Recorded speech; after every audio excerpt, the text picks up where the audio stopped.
Hey, what is up guys? So the Oppo, after getting the Find X done, they are now back with another sleek new mid-range device called the Oppo F9. And this is Orelsan from Team AA, and this is the full review of the Oppo F9.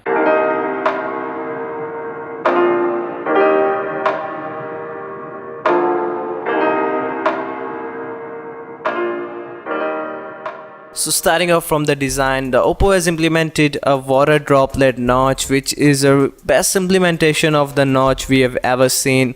It is a tiny notch which houses the front camera and also the front speakers which are in the grill, and also proximity of light sensor which really work fine, but I can't see them anywhere. The display of the phone is quite vivid and sharp. The viewing angles and bright sunlight visibility makes it one of the best displays of IPS LCD panels I have ever seen. On the back you can see a dual rear camera, a 16+2 megapixel camera, as well as the fingerprint sensor, and a really good pattern on the back in the gradient color, which looks appealing to me. The phone has the dedicated micro SD card slot for the expansion of storage, which was quite sweet from the Oppo. On sides of the phone you get to see the volume rockers as well as the power key. On the bottom of the phone you get to see the sweet kind of headphone jack and USB type 2.0 micro USB port, which is kind of a shame in 2018, and you also get to see a bottom firing speaker. Coming to the performance and day-to-day usage, the Oppo F9 rocks the Helio P60 which was used in the Oppo F7 as well, but the F9 performs a bit better in terms of frame rates in the games. I don't know why, but it seems like the F9 has an edge over the F7 when it comes to gaming. Maybe it's due to the new color OS, which is really smooth and crispy. The transitions and day-to-day tasks are really done well. The AI management is really good. Now the camera can support many AI features as well. The color OS seems to be improving, but it is still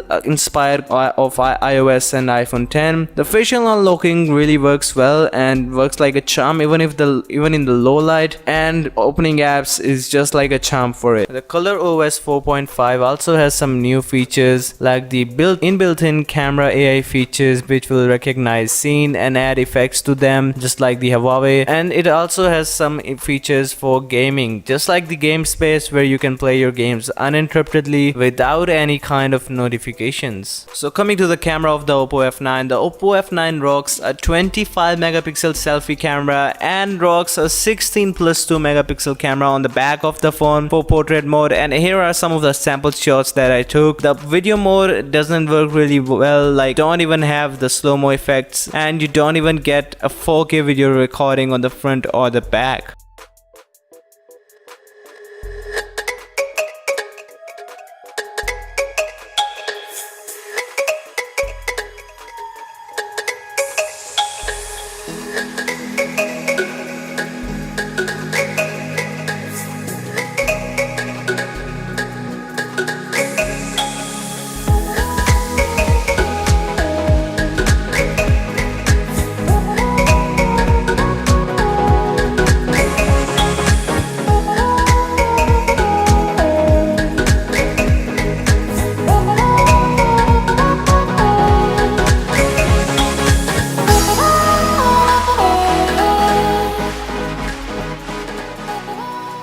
So the Oppo F9 uses the industry's fastest fast charging capabilities, which are the VOOC charging, which is also available in the OnePlus 6 and other OnePlus devices. In that case it is called the dash charging, but in Oppo's case it is called VOOC charging. So coming to the battery, it can easily last you a day if you are a heavy user, but if you are a light user or a medium user, so this was the full review of the Oppo F9. If you are asking me that should you buy this one or not, I would definitely recommend you that you should also look on the other choices that are in the similar price, like the Pocophone F1, the Honor Play, the Vivo V11 Pro, or maybe some other new devices like the Nova 3i. And if you really like this one, you can go for it, you won't regret it. But there is some little more value in some of the other devices like the Poco F1, which are really worth for their money. So this was Orelsan from Team AA, and I am signing out. Peace.